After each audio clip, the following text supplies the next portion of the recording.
आचार्य सागर। आज का हमारा विषय है संदेह और अविश्वास, यानी कि अपने पर विश्वास ना करना और संदेह के दायरे में बना रहना। हम सुख और सफलता की कामना करते हैं। हमारे मन मस्तिष्क में हमेशा ये घूमता रहता है कि हमारे पास ये होना चाहिए, हमारे पास वो होना चाहिए, सारी सुख सुविधाएं होनी चाहिए। हम इच्छा तो करते हैं, लेकिन क्या हम उनको पाने का प्रयास भी करते हैं? और अगर करते हैं तो हम क्यों प्राप्त नहीं कर पाते हैं? क्यों सफलता हमें नहीं मिल पाती है? इसका कारण क्या है कि क्यों हम अपनी इच्छा को, अपने विचारों को या अपनी मनोकामना को पूरा नहीं कर पाते हैं? क्या हमने कभी इसके लिए अपने आप को टटोला है, अपने मन को, मस्तिष्क को खंगाला है, या कभी अपने आप से भी साक्षात्कार किया है? नहीं किया, क्योंकि हम लोग उस पर विचार करते नहीं हैं और इन चीज़ों पर ध्यान देते ही नहीं हैं।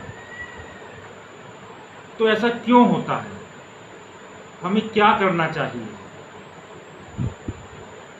हमारा मन और मस्तिष्क कुछ ऐसी विकृतियों से भरा पड़ा रहता है जो हमारे मन और मस्तिष्क को घेरे रहते हैं, दबाए रहते हैं।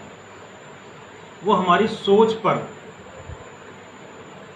एक सांप की तरह कुंडली मारे हुए बैठे रहते हैं और हमें कुछ अच्छा सोचने ही नहीं देते, और अगर सोचते हैं तो हमें प्रयास करने नहीं देते।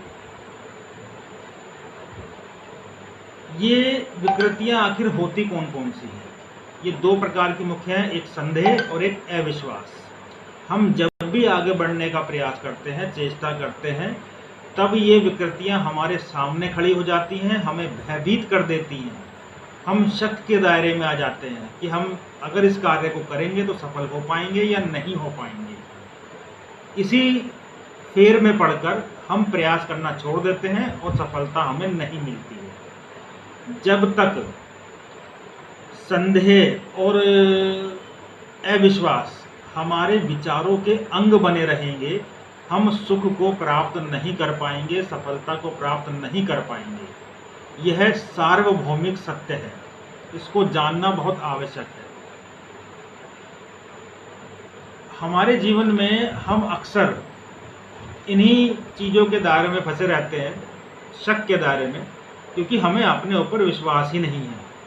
यदि हमें अपने ऊपर विश्वास होगा तो हम कोई भी कार्य आसानी से कर सकते हैं, बिना किसी डर के, भय के, शंका के और बिना किसी अविश्वास के।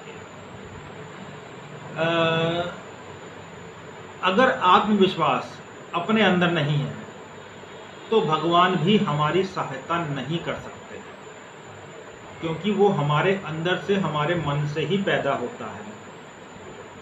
इसके लिए एक एग्जाम्पल देते हैं आपको। एक बार कहीं युद्ध हो रहा था, लड़ाई हो रही थी, दो देशों के बीच में, उनके सैनिक आपस में लड़ रहे थे, तो एक दूसरे को बंदूक से गोलियां मार रहे थे। अब एक व्यक्ति अपने हाथ में बंदूक लेकर अपने घर की छत पर जा बैठा कि जो भी आएगा मैं ऊपर से ही उसको गोली मार दूंगा। लेकिन तभी नीचे से, उसके घर के नीचे से एक व्यक्ति गुजरा जिसके हाथ में सिर्फ एक लाठी, एक डंडा था, लेकिन उस व्यक्ति के अंदर आत्मविश्वास बहुत था।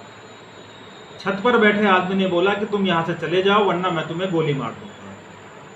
लेकिन जो व्यक्ति नीचे खड़ा हुआ था, जिसके हाथ में सिर्फ एक डंडा था, लाठी थी, उसने बड़े रोब से, बड़े आत्मविश्वास से बोला कि अपनी बंदूक नीचे फेंक दो, अन्यथा मैं तुम्हें इस डंडे से ही मार दूंगा। ये था उसका आत्मविश्वास। ये कहाँ से आया? क्योंकि उसने जज किया कि जो ऊपर बैठा व्यक्ति है वो बंदूक लेके बैठा है, वो बंदूक तो है उसके हाथ में, लेकिन उसके अंदर वो आत्मविश्वास नहीं है, वो कॉन्फिडेंस नहीं है जिससे वो गोली चला सके। उसके इतना कहते ही वो ऊपर बैठा आदमी घबरा गया और उसके हाथ से बंदूक नीचे छुटकर गिर गई। अब बंदूक गिरना था तो नीचे वाले खड़े व्यक्ति ने बंदूक उठाई और उसको गोली मार दी। ये होता है एक कॉन्फिडेंस। एक डंडा हाथ में लेके बंदूक वाले व्यक्ति को उसने चेतावनी दी, उसको चेताया, और बंदूक वाला आदमी घबरा गया, क्योंकि उसके पास हथियार होते हुए भी, साधन होते हुए भी उसका आत्मविश्वास उसके साथ नहीं था। तो सबसे बड़ी बात यह है कि आत्मविश्वास लोगों के हृदय में, हमारे सबके हृदय में एक अद्भुत साहस जगा देता है, एक अलग सी शक्ति पैदा कर देता है। और ऐसे लोग जिनमें ये शक्ति पैदा हो जाती है, वो भयंकर से भयंकर और बड़ी से बड़ी विपत्ति से भी निकलने के लिए तैयार रहते हैं और उसे पार करते हैं।